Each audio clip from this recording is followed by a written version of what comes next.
இப்போ உடனே எல்லார் மனசுலயும் ஒண்ணு தோணும், இப்படி கொலை பண்றவாளாம் இந்த கீதையை கோட் பண்ண ஆரம்பிச்சுட்டேன். நான் நேத்திக்கே சொன்னேன், ஒரு உயர்ந்த ஞானமயமான விஷயத்தை வேறு தளத்துல நின்று கொச்சப்பட்டக்கூடாது. அப்படிங்க உலகியலுக்கு உலகியலாவே நின்று பேசணும், ஞானத்துக்கு ஞானமாவே நின்று பேசணும். அப்ப இந்த ஸ்லோகத்தை எடுத்து வைத்துக்கொண்டு நம்ம உலகியலுக்கு அப்ப யாரு வேணாலும் யார வேணாலும் கொலை பண்ணலாமா அப்படின்னா இல்ல. அதுக்கு சட்டம்னு ஒண்ணு இருக்கு, நியாயம்னு ஒண்ணு இருக்கு. இப்ப அதுக்குதான் இறங்குறான் பகவான். ஏன் பிலாசபில இருந்து மெட்டீரியலிஸ்டிக் வேர்ல்டுக்கு இறங்குற போது 100 கேள்வி வரும். இப்ப அர்ஜுனுக்கு என்ன சொல்றான், இந்த கொலையை குறித்து ஒரு தளத்தில் நீ வருந்த வேண்டிய அவசியம் இல்லை. நீ ஞானியாக இருந்தால் ஞானி இன்னொரு மரணத்துக்கு அழுவதில்லை. ஞானி நீ கொல்லுன்ற அர்த்தத்துல சொல்ல இவ்வளவோ அவன், நீ வருத்தப்படாது, இவங்க எல்லாம் இறந்து போறாங்களேன்னு வருத்தப்படாது. ஏன்னா இறப்புன்னு ஒண்ணு கிடையாது. இதை புரிஞ்சுக்கிட்டியா? புரிஞ்சுக்கோ. இப்போ உன்னுடைய ரோல் என்னன்னு சொல்றேன். என்ன, நீ இந்த உலகத்தில் பிறந்த காலத்திலிருந்து உன் சொதர்மம் என்ன? சத்திரியன். சத்திரியனுக்குரிய இயல்பு என்ன? கையில் வாள் எடுத்து போர் புரிதல். எதன் பொருட்டு? தர்மத்தை நிலைநாட்டுவதற்காக. எனவே நீ இவர்களை கொல்லுவதுதான் உன் சுதர்மத்துக்கு ஏற்றது. அவன் மரணத்துக்காக வருத்தப்படுறேன்னு சொன்னா நல்லா யோசிச்சுக்கோ, மரணம் குறித்து வருத்தப்பட வேண்டிய அவசியமே இல்லை. ஏனென்றால் மரணம் என்ற ஒன்றே கிடையாது. சோ அது வேறு தளம், இது வேறு தளம்.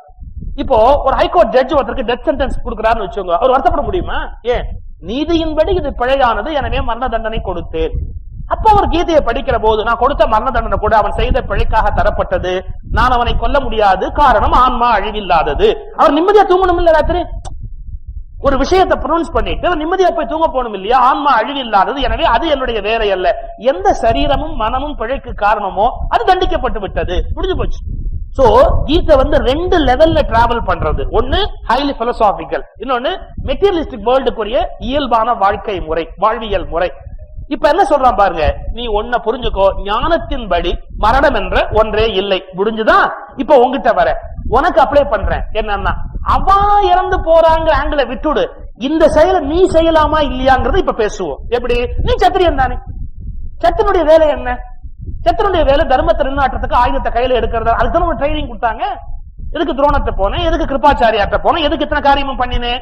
இப்ப அதை விட்டுட்டு நீ விலகி போறேன்னு சொன்னா உன் சொதர்மத்திலே இருந்து விலகுகிறாய். அர்ஜுனா, சொதர்மத்திலே இருந்து விலகுகிற ஒருவனை உலகம் மதிக்காது. இந்த ஆர்குமெண்ட் என்ன லெவல்ல வராப்பார். எல்லார் உடம்பிலும் உள்ள ஆத்மா கொல்ல முடியாதது, ஆகவே எந்த உயிரை பற்றியும் நீ வருந்தவே வேண்டாம். முடிச்சிட்டார். அடுத்தது, இது சுயதர்மம் தானா, அதாவது சொதர்மம் தானா என்று எண்ணி நீ அஞ்சுவது பொருந்தார். நீ அதுக்காக கவலைப்படுற, பயப்படுற, அது பொருந்தார். ஏன், ஒரு மன்னனுக்கு அறப்போரை காட்டிலும் சிறந்த சுதர்மம் என்ன? நீ சத்திரியன், ஒரு தர்மத்தை நிலைநாட்டுறதுக்கு நீ வாழ எடுக்கலன்னா நீ இவ்வளவு காலம் வில்வித்தை படிச்சப்பறம் என்ன பிரயோஜனம்? சார், உங்களுக்கும் எனக்கும் பொருந்துற விஷயம், பொருந்துகிற தர்மம், கார்கில் ஃப்ரண்ட்ல நிக்கிறான் பாருங்க ராணுவ வீரன், அவனுக்கு பொருந்துமா? நீங்களும் நானும் யாரையானும் கொலை பண்ணிட்டா உடனே ஈபி கொலை உள்ள சொல்லுவான். பட் அவங்க கொலை பண்ணிட்டா பரமவீர சக்கரா கொடுப்பான். ஏன், ராணுவ வீரன் செய்வது தேசப்பற்று, நாம் செய்வது இன்னொருவன் தேகத்துக்கு ஹானி இல்லையா? இன்னொருவரை கொலை செய்கிற போது இது பிழை உடையது, ஈபிகோ படி குற்றம். ஆனா அவரே எல்லையில செய்கிற போது என்னன்னா அவருக்கு பரமவீர சக்கரா ஜனாதிபதி கொடுக்க தயாரா இருக்கிறார். ராணுவ வீரனை வீட்டுக்கு வந்து பொண்டாட்டியை கொண்டுட்டா விட்டுருவாங்க, ஈபிகோல உள்ள போக வேண்டியதா? ஏன், நீ அங்க நீ வீரமா செயற்படுற, இங்க சராசரி இந்தியனா குற்றவாளியா நீ உள்ள போக வேண்டியதா இல்லையா? செயல் ஒண்ணுதானே சார், செயல் ஒண்ணு. அதே துப்பாக்கியாலே சுட்டான். இப்ப நிறைய பேர் சுட்டுருக்கான் அப்படி. அங்க சுட்ட அதே துப்பாக்கியால நான் இங்க சுட்ட என்ன தப்பு? அங்க சுட்டா மட்டும் சர்டிபிகேட் கொடுக்குறீங்க, இங்க கொடுத்தா மட்டும் தூக்கி தூக்கல போடுறீங்களே அப்படின்னா அதனுடைய நோக்கம் வேறு, அதனுடைய தளம் வேறு. அங்கு நீ செயற்பட்ட போது இந்தியாவின் தேச காவலுக்காக செய்கிறார், இங்கு நீ செய்வது ஒரு குற்றம். இப்ப அதைத்தான் ஞாபகப்படுத்துறார் பகவான். நீ யாரு? சத்திரியன். ஒரு சத்திரியனுக்கு அறப்போரை விடவும் மேலானது என்று ஒன்று இருக்கிறதா? இது வந்து ஸ்வதர்மம் அப்படிங்கறதா இனிமே முழுக்க முழுக்க முழுக்க முழுக்க கீதையில பேசப்பட போகிற செய்திகள். இந்த செஞ்சுரியில ஸ்வதர்மம்ங்கிறத பல பேர் ஒத்துக்க மாட்டாங்க. இதை வச்சுதான் கீதையை வந்து வர்ணாசிரம தர்மத்தை வலியுறுத்துகிற நூல்னு சொல்வார்கள்.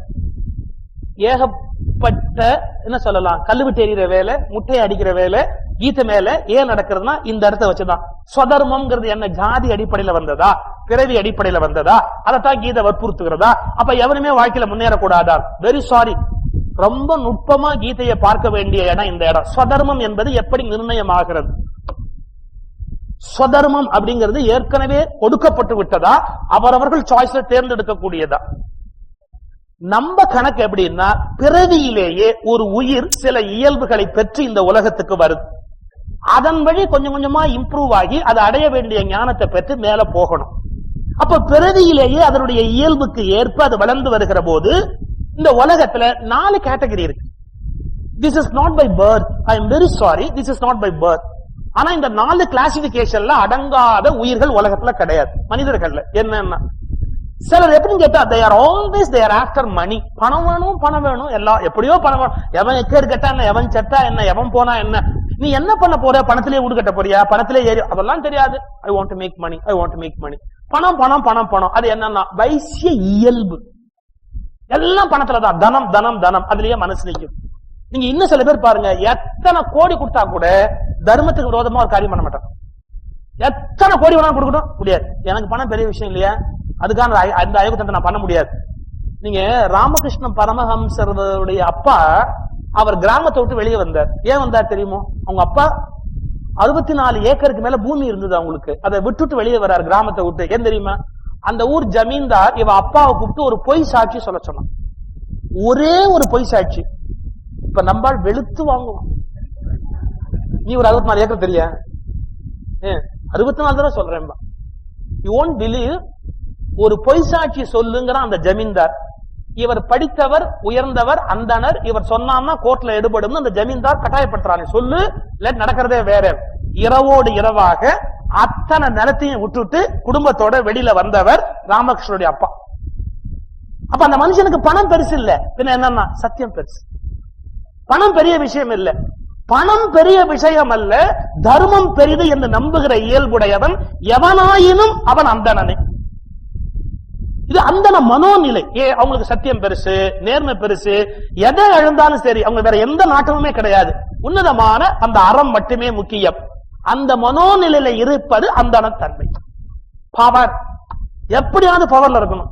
ஆற கவுத்தாலும் பரவாயில்ல, ஆற கொலை பண்ணாலும் பரவாயில்ல, எத்தனை லட்சம் பேர் அடிச்சாலும் பரவாயில்ல, ஆரோட கூட்டணி வச்சாலும் பரவாயில்ல, யாரை எக்கேடு கெடுத்தாலும் கவலை கிடையாது. என்ன, நான் பவர்ல கண்டிப்பா. இந்த power mongers, they are after power. எப்ப பார்த்தாலும் பவருக்கு பின்னாடியே இருக்கா பாருங்க. அவ யாருன்னா, என்ன இருந்தாலும் அரச நாட்டம் உடையவர்கள் சத்திரியர். அப்புறம் அதுக்குள்ள இலக்கணம் வருது, அதுக்குள்ள நம்ம எப்படி வாழணும், எப்படி வாழக்கூடாது. மனோநிலையில பணத்தை தேடுகிறவர்கள் வைசியர்கள், மனோநிலையில் தர்மத்தை தேடுகிறவன் அந்தணன், மனோநிலையில் அதிகாரத்தை தேடுகிறவன் சத்திரியன். இது எதை பத்தியும் கவலைப்படுறதே இல்ல. பின்ன என்ன, லைஃப்ங்கிறது என்னமோ வந்திருக்கு, ஆடு பாடு குடி, எப்படியோ எப்படி வேணாலும் போ, எப்படி வேணா வாழ்ந்துக்கலாம், இப்படி நினைக்கக்கூடிய மனோநிலை உடையவர்கள் 4ஆம் வர்ணத்தவர். அப்படிதான் கிளாசிஃபை பண்ணா 1 2 3 4 பிரிச்சா. அப்ப என்ன, உடலை நம்பி ஜாலியா உழைச்சுன்னு இன்னைக்கு கிடைச்ச பணத்தை வச்சு சாப்பிட்டுட்டு எதை பத்தியும் கவலைப்படாம, எதிர்காலத்தை பத்தியும் கவலைப்படல, பவரை பத்தியும் கவலை இல்ல, பணத்தை பத்தியும் கவலை இல்ல, அறிவை பத்தியும் கவலை இல்ல, ஜாலிதான், வாழ்க்கையோட ஜாலிதான் முக்கியம்னு வாழக்கூடியது 4வது வர்ணம். இந்த கிளாசிபிகேஷன் உலகம் முழுக்க இருக்கா இல்லையா? இது you call it in any name, உங்களுக்கு எந்த பேர் வேணா சொல்லிக்கோங்க, இந்த பேர் தான் வேணுங்கிற அவசியம் இல்ல. பட் இந்த 4 கிளாசிபிகேஷன் இல்லாம உலகம் முழுக்க மனுஷால பார்க்க முடியுமா? எல்லா மனுஷனும் சமம்னு சொல்றோம், இது பிரம்மாண்டமான போய். எந்த மனுஷனும் இன்னொரு மனுஷனோட சமமான நிலையில இருக்கிறதே கிடையாது. ஒவ்வொருத்தருக்கும் ஒவ்வொரு விதமான எண்ணங்கள் மாறிக்கொண்டே இருக்கிறது. மத்தவங்க ஈக்குவலா நடத்தணுங்கிறது வேற, ஆனா கணக்குப்படி பார்த்தா ஒரு மனுஷன் இன்னொரு மனுஷனோட ஈக்குவலா இருக்க முடியாது. இவனுடைய குவாலிட்டிஸே வேற, அவனுடைய குவாலிட்டிஸே வேற. சரி, நான் இவ்வளவு கேட்கிறேன், வர்ணாசிரம தர்மம் தப்பு அப்படின்னு முடிவு பண்ணி 1000 பேர் 1000 சொல்லியாச்சு. அன்றைக்கு தோற்றுவித்த வர்ணாசிரமத்தினுடைய அடிப்படை தோற்றம் இருக்கு பாருங்க, அது மனோநிலையை அடிப்படையாக கொண்டது, பியூர்லி மனசை அடிப்படையாக கொண்டது.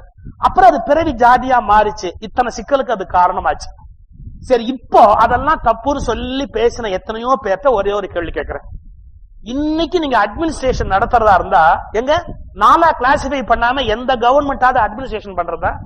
இப்பவும் கவர்மெண்ட்ல என்ன, class 1 officer, class 2, class 3, class 4, மறுபடியும் 4 கிளாசிஃபை பண்ணி தானே ஆட்சியை நடத்த வேண்டியிருக்கு. 4ங்கிற கிளாசிபிகேஷன் தாண்டி எங்கேயாவது போயிடுதா? Once again we are making classification. ஏன்னா அட்மினிஸ்ட்ரேஷன் என்பது கிளாசிபிகேஷன் இல்லாமல் நடத்தவே முடியாது. அட்மினிஸ்ட்ரேஷன் என்பது கிளாசிபிகேஷன் இல்லாமல் நடத்தவே முடியாது. ஆனா ஞான நிலைக்கு போகிற போது எந்த விதமான கிளாசிபிகேஷனும் கிடையாது. நீங்க ஞானத்துக்கு, முக்திக்கு, பரகதிக்கு, உயர்ந்த நிலைக்கு போறதுக்கு எந்த விதமான கிளாசிபிகேஷன் அவசியம் கிடையாது. ஆனா டே டு டே அட்மினிஸ்ட்ரேஷன் நடத்துறதுக்கு கிளாசிபிகேஷன் இல்லாம நடத்தவே முடியாது. நம்ம பெரியவா அவங்களுக்கு தெரிஞ்ச அளவுல 4 கிளாசிஃபை பண்ணி வச்சிருந்தாங்க. அதன் பிறகு அது குழப்பம்னு சொன்னா இப்ப நாம அதுக்கு வேறு வகையான கிளாசிபிகேஷன் இல்லாம ஒண்ணும் நடத்த முடியல. இன்னும் கிளாசிஃபை பண்ணி தான் நடத்தி கொண்டிருக்கிறோம். அப்ப அதை நாம எப்படி பிழைன்னு சொல்ல முடியும்? அல்லது பிரித்தவர்களையும் பகுத்தவர்களையும் உள்நோக்கத்தோடு செய்தார்கள் எப்படி சொல்ல முடியும்? அவங்க மேக்சிமம் சொசைட்டியை ஈஸியா கொண்டு போற வழியை பார்த்தாங்க. என்ன? ஒரு பிராமண சூழ்நிலையில் ஒரு குழந்தை பிராமணனாவது சுலபம், ஒரு வைசிய சூழ்நிலையில் ஒரு குழந்தை வைசியனாவது சுலபம், ஒரு சத்திரிய சூழ்நிலையில் ஒரு குழந்தை சத்திரியனாவது சுலபம். இது கருதி அவர்கள் பிறவி அடிப்படையில் கொண்டு போய் விட்டார். ஈஸி, டக்குன்னு அப்படியே கிளாசிஃபை பண்ணி அப்படியே படிச்சு அப்படியே வரதுக்கு வரும். அதனால உயர்வு தாழ்வு என்பது கிடையாது. ஒன்றை விட ஒன்று உயர்ந்தது, ஒன்றை விட ஒன்று தாழ்ன்னு சொல்லக்கூடாது. இன்னும் போடுமா? பிராட புருஷனுடைய வர்ணனையை சொல்ற போது வேதத்துல சொன்ன சிரசு அந்தணர்கள், தோல் சத்திரியர்கள், தொட வைசியர்கள், இந்த பாதம் இருக்கு 4ஆம் வர்ணத்தவர் அப்படின்னு சொன்ன. புடிச்சுட்டான் தமிழ்நாட்டுல பல பேர் காலில இருந்து வந்தவன் சொல்றான், ரொம்ப கேவலமான விஷயம். நான் கேட்கிறேன், பகவானுடைய சொரூபத்திலேயே தலையை விட, தோளை விட, தொடைய விட தாழ்தான் மேலானது என்று தாழ்தான் வணங்கப்படுவது. அப்படி பார்த்தா அவர்களை உயர்வாக கருதிய அளவுக்கு வேற யாரையும் கருதலன்னு அர்த்தம். எல்லாரும் பற்ற விரும்புவது தாழ்ந்தான சொல்றான், எல்லாரும் கொண்டாட விரும்புவது தாழ்ந்தான சொல்றான். அப்ப விராட புருஷனுடைய சொரூபத்தை சொன்ன போது தானாக சொன்னது பிழை அல்ல. சமூகத்தை தாங்குகிறவன் அவன், உழைப்பினாலே சமூகத்தை தாங்குகிறவன் அவன், காலாக சமூகத்தை கொண்டு செலுத்துகிறவன் அவன். அப்போ பலத்தை நம்பியவன் தோள், அறிவை நம்பியவன் தலை, வணிகம் என்று இருந்த இடத்தில் இருந்தபடி வணிகம் செய்தவனை தொடையாக வர்ணித்தது வேதம். இதெல்லாம் நம்ம பழைய கொச்ச கொச்சையா பேசிட்டு இருந்தா முடிவே கிடையாது. ஆனா இந்த கிளாசிபிகேஷன் இல்லாமல் நடத்த முடியாது. இதுல என்ன சொல்லிட்டான், நீ சத்திரியன்னு பிறந்துட்டா வாள் பிடிக்கிற, கத்தி பிடிக்கிற, அப்ப தர்மத்தை கத்துக்குறான். என்னன்னா, அநியாயமா இன்னொருத்தரை கொல்லக்கூடாது, தர்மத்துக்காக கொல்லணும். சத்திரியனுக்கு சுதர்மம் கத்துக் கொடுக்கப்படுகிறது. எப்படி? நீ கர்ப்பமான விலங்கா இருந்தா கொல்லாது, வேட்டைக்கு போறியா கர்ப்பமான விலங்க கொல்லாது, ஒரு ஊருக்கு போருக்கு போறியா கர்ப்ப ஸ்திரீகளை கொல்லாது, குடும்பத்திற்கு ஸ்திரீகளையே கொல்லாது, அவர்களை விட்டுடு, கொல்லக்கூடாது. சத்திரியர்களுக்கு பிறகு போர் தர்மம் என்பது கற்றுக் கொடுக்கப்படுகிறது. அப்போ ஸ்வதர்மம் என்பது என்னன்னா, ஜனித்த காலத்திலே இருந்து ஒரு உயிரின் விருப்பத்தன்மை, இருப்புத்தன்மை, அதை நோக்கி ஒருவரை நகர்த்துவது. இப்ப நான் எங்க வரேன் கவனிக்கணும். கண்ணன் அர்ஜுனனை மிக மோசமான ஒரு போருக்கு துரத்தவில்லை. அவனுடைய பிறப்பிலே இருந்து இருக்கிற இயல்பில் அவன் நுழைந்தால் அதன் உச்சிக்கு போக முடியும். ஏன்? பிறப்பிலே நம்ம மனசுல ஃபார்ம் ஆயிருக்கு பாருங்க ஒரு குவாலிட்டி, அதுலதான் மேல போக முடியுமே ஒழிய இன்னொருவரால் கற்றுக் கொடுக்கப்பட்ட விஷயத்தில் மேலே போவது கடினம். இன்னைக்கு கூட பாருங்க, சில டாக்டர்ஸ் அவ நர்சிங் ஹோம் கட்டி வச்சுட்டு அதுக்காக பையனை மெடிக்கல்ல சேர சொல்றான். ஏன்? பரம்பரையா எங்களுடைய கிளைண்ட்ஸ் எல்லாம் பரம்பரையா உங்ககிட்டயே தான் சாகணுமே ஒழிய அது ஒரு நியாயம் இருக்கணும். ஆனால் நீ மெடிக்கல், அவன் மெடிக்கல் படிக்கிற, அவனுக்கு ஐடி இன்ட்ரெஸ்ட் இருக்கும். நோ, நான் மெடிக்கல் படிக்க மாட்டேன். எவ்வளவு பெரிய நர்சிங் கட்டி போட்டிருக்குங்க, யாரு பாக்குறது? அதெல்லாம் எனக்கு தெரியாது. நீயும் மெடிக்கல் தான் படிச்சிருக்கணும், வரப்போற மருமகளும் மெடிக்கல் தான். ஏன்? டெலிவரிக்கு ஒரு செக்ஷன் ஓபன் பண்ணிட்டோம்பா, அப்ப அதை பாத்துக்கிறதுக்கு வேணுமா இல்லையா? இது என்ன அக்கறம்? இவன் ஆஸ்பத்திரி கட்டி விட்டாங்கிறதுக்கு அந்த குழந்தைகளை அதே படிக்கணுமா? அதுக்குள்ள இன்ட்ரெஸ்டே இல்ல, அது மனோநிலை வேற என்னமோவா இருக்கு. இன்னைக்கு பெரிய சிக்கலுக்கு காரணமே தான். இதான் ஸ்வதர்மம்னா. உயிர் தன் இயல்பின்படி எதை விரும்பி வளர்ந்ததோ அதில் செலுத்தினால் பெறுகிற உயர்வை இன்னொன்றில் போய் அடைய முடியும். இது எதுக்கும் கேட்டா சொசைட்டிய மேக்சிமம் சக்சஸ்ஃபுல்லா கொண்டு போறதுக்கான கான்செப்ட் தான் ஸ்வதர்மமே. எங்க அப்பா என்ன வக்கீலுக்கு படிக்க வச்சார். ஏன்? அவ அப்பா வக்கீல் குமாஸ்தா. இது நான் எதாவது தப்பு பண்ணுவேன்? எங்க அப்பாவோட அப்பா வக்கீல் குமாஸ்தா. அப்போ அப்பாவோட அப்பா சொன்னாரா, நான் வக்கீல்கிட்ட குமாஸ்தாவா இருந்து என்னத்த கண்டேன், வக்கீலா இருந்தா எவ்வளவோ சம்பாரிச்சிருக்கலாம், எனக்கு அது வழி இல்ல, குமாஸ்தாவா இருந்து என் காலத்தை வீணாக்கிட்டேன். எங்க அப்பா சொன்னாரா, நீ வக்கீல் ஆகுனாரா. இவர் ஆயிருக்கலாம் இல்லையோ? ஆனா படிக்க வைக்க எங்க அப்பாவுக்கு வசதி இல்லையா, தாத்தாக்கு. உடனே அப்பா பார்த்து சொல்லிட்டாரா, உன்னை படிக்க வைக்க முடியலப்பா, வக்கீல் ஆகணும் தான் எனக்கு ஆசை, முடியல. அந்த கனவை எங்க அப்பா அப்படியே தள்ள வாங்கிட்டே வந்தார். இதை யார் தள்ள வைக்கலான்னு பார்த்தார். எனக்கு முன்னாடி 2 பேர் பிறந்தா, அவனெல்லாம் விட்டுட்டு அவர் மெதுவா என் தள்ள கொண்டாந்து வச்சார். தாத்தா ஆசைப்பட்டாருப்பா நான் வக்கீல் ஆகணும்னு, நான் தான் ஆக முடியல, நீயானும் வக்கீல் ஆகணும்னு நான் ஆசைப்படுறேன். நான் சின்ன வயசுல நம்பிட்டேன். எனக்கு அப்ப எப்படின்னா அரசியலுக்கு போகணும்னு ஒரு கனவு இருந்தது. சொந்தமா ஒரு கட்சி தொடங்கணும், இந்தியாவை திருத்தணும், இதெல்லாம் வேண்டாத வேலை. அதெல்லாம் கனவு இருந்தது. அதுக்கு பிஎல் படிச்சா கரெக்டா இருக்கும் அப்படின்ட்டு என் கனவை எங்க அப்பா கனவோட ஒட்ட வச்சுட்டு, எப்படி பிஎல் படிக்கிற வரைக்கும் அவர் சொல்றது கேட்ட மாதிரி இருக்கும், நம்ம வேற பாலிடிக்ஸ் முன்னாடி போயிடலாம் அப்படின்ட்டு நான் பிஎல் படிக்கிறேன்னு, அவரும் பிஎல் படினார். அவர் கனவு வேற, என்ன வக்கீல் ஆக்கணும்னு. என் கனவு பிஎல் படிச்சுட்டு பாலிடிக்ஸ் போகணும் அப்படின்னு. ரெண்டு லேசா பிஎல் முடிச்சுட்டு நான் வக்கீல் ஆகல. எந்த புள்ள அப்பா கனவை நிறைவேற்றிருக்கான், நான் நிறைவேற்றிருக்கேன். ஆனா இப்பவும் சமயத்துல வருத்தமா இருக்கும், ஆஹா அப்பா அப்படிலாம் கனவு கண்டாரு, நாம வக்கீல் ஆகலையே. எங்க அப்பாவுக்கு ஜஸ்டிஸ் மகாராஜன் மேல ரொம்ப மரியாதை உண்டு. அவர் என்ன சொன்னா, நீ பிஎல் முடிச்சுட்டு கொஞ்ச நாள் கழிச்சு இலக்கியமும் பேசி ஜஸ்டிஸ் மகாராஜன் மாதிரி வா அப்படின்னு. இப்போ நான் என்ன பண்ணிட்டேன், அப்பா கனவை நிறைவேற்றலைனாலும் அதை ஒரு மாதிரி நிறைவேற்றிட்டேன். எப்படி, இப்ப பட்டிமண்டபத்துக்குலாம் நீதிபதியா போறேன். அப்ப பேசுறவாளா மேன்மை தங்கிய நீதிபதி அவர்களே, நான் மேல கேட்டு ஆத்மா சாந்தி ஆயிட்டேன். நீதிபதி எந்த நீதிபதி, அரை மாச சம்பளம் வாங்குற நீதிபதி அவர்களே, அதெல்லாம் இல்ல, நீதிபதி நீதிபதி தான், முடிஞ்சு போச்சு. நான் எதுக்கு சொல்ல வரேன், என்னோட இயல்பின் படி, இந்த வார்த்தை கொஞ்சம் நீங்க கேட்கணும், என்னோட இயல்பின் படி இந்த துறையில் வந்ததால் தான் நான் பூரணமான வெற்றியை அனுபவித்துக் கொண்டிருக்கிறேன். முழுக்க முழுக்க அவங்களுடைய விருப்பப்படி நான் இருக்கணும்னு நினைச்சா இந்த வெற்றியை என்னால் அடைய முடியுமா? அப்ப சுதர்மம் என்பது என்னன்னா, என்னுடைய மனம் எந்த இயல்பில் பொருந்தி இருக்கிறதோ அதற்கேற்ற துறையில் போகிற போது அடைகிற வெற்றியை இன்னொருவர் திணித்து தருகிற துறையில் போகிற போது வெற்றி பெற முடியாது. அதுதான் சுதர்மம். அவரவர் மனதில் பாய்ந்து அழுத்தமாய் உரைத்திருக்கிற தர்மத்தின் வழியில் ஒருவர் மேலே போக வேண்டும்.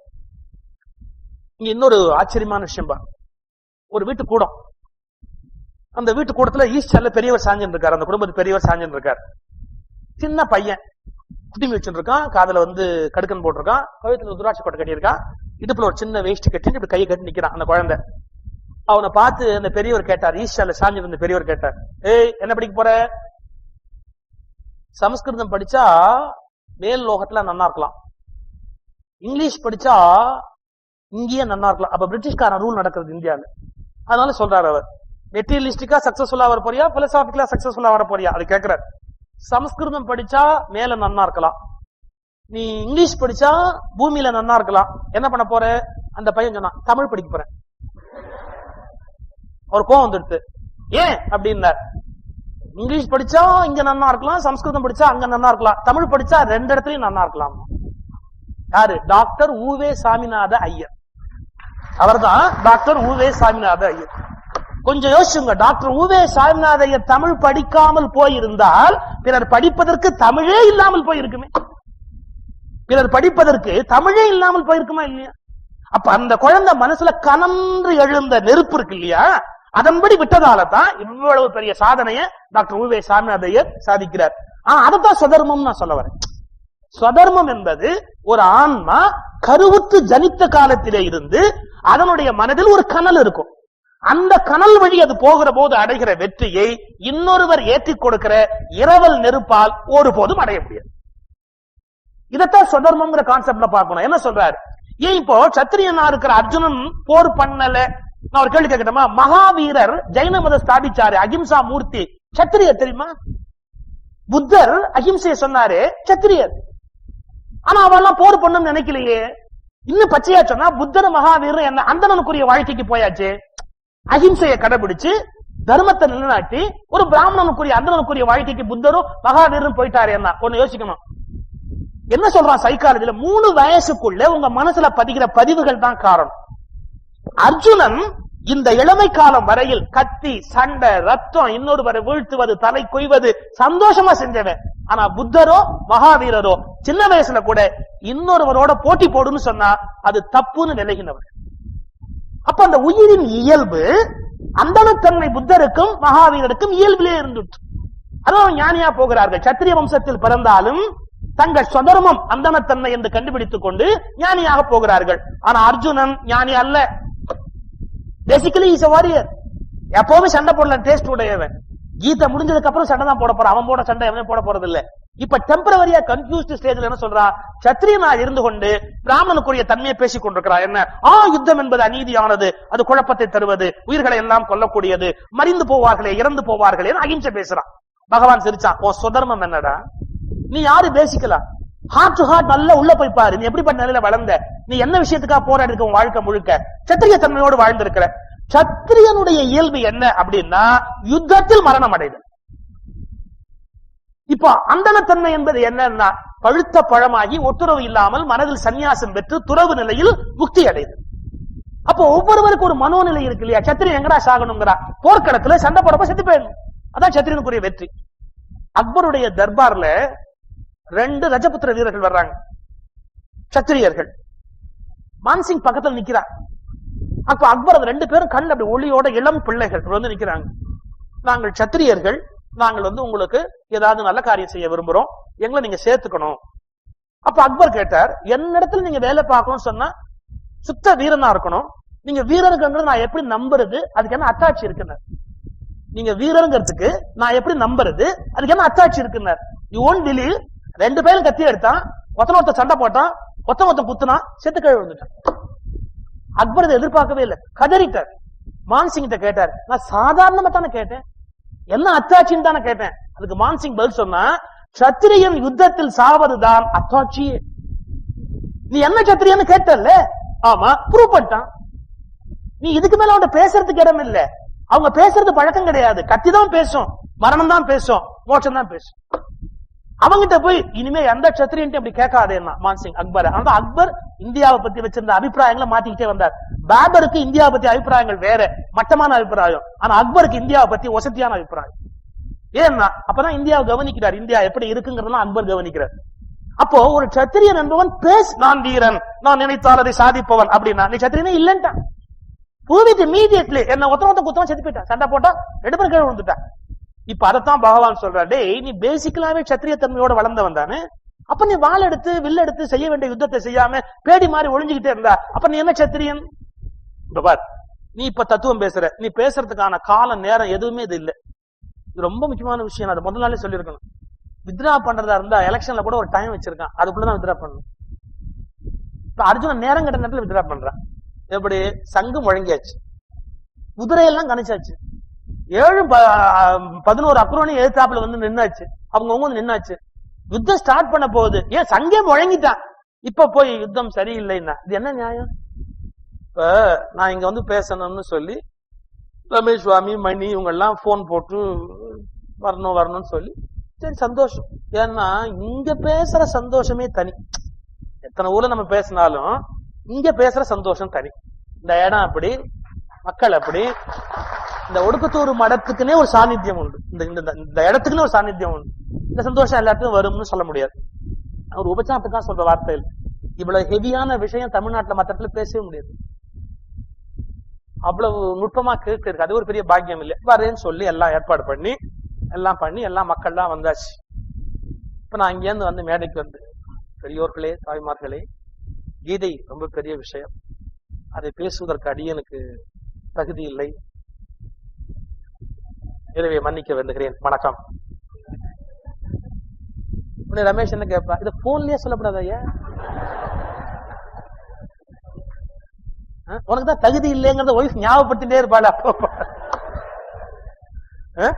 போன்லயே சொல்லியிருந்தா அடுத்த ஒரு புக் போட்டு நாங்க எப்போ கொண்டாந்து கோகுலாஷ்டமி உற்சவத்தை நடத்தி இருப்போமே. இங்க மேடையில வந்து லைட் போட்டாச்சு, மைக் வச்சாச்சு, கேமரா வச்சாச்சு, பூஜை பண்ணியாச்சு, ஜனங்கள் வந்தாச்சு, எல்லாம் பண்ணதுக்கு அப்புறம் வந்து பகவத்கீதை பெரிய விஷயம், அதை பேசுவதற்கு அடியன் தகுதி இல்லைன்னா இதை சொல்றது உண்மையா கூட இருக்கலாம். ஆனா அதுக்கு நேரங்காலம் கிடையாது. இனிமே அதை சொல்றதா இருந்தா கேட்டவான சொல்லிட்டு போலாமே ஒழிய நாம எப்படி சொல்றது? வந்தாச்சு. இப்ப வித்ரா பண்றதுக்கு ஒரு காலகட்டம் இருக்கு, அதை தாண்டி போச்சு.